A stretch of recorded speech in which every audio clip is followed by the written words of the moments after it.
Friends, আবারও একটা parcel আনবক্সের video নিয়ে চলে এসেছি।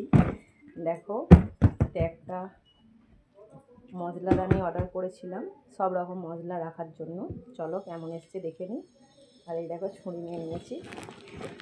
চলো পার্সেলটা খোলা যাক।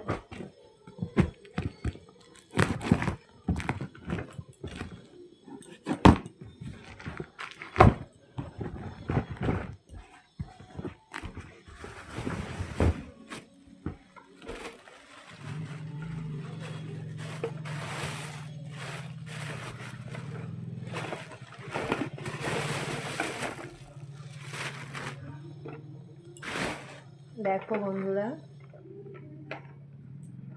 দারুণ এসেছে। দেখো এইগুলো এরকম খোলাও যায়, আবার পরানোও যায়। খুব সুন্দর এসেছে মশলাদানিগুলো।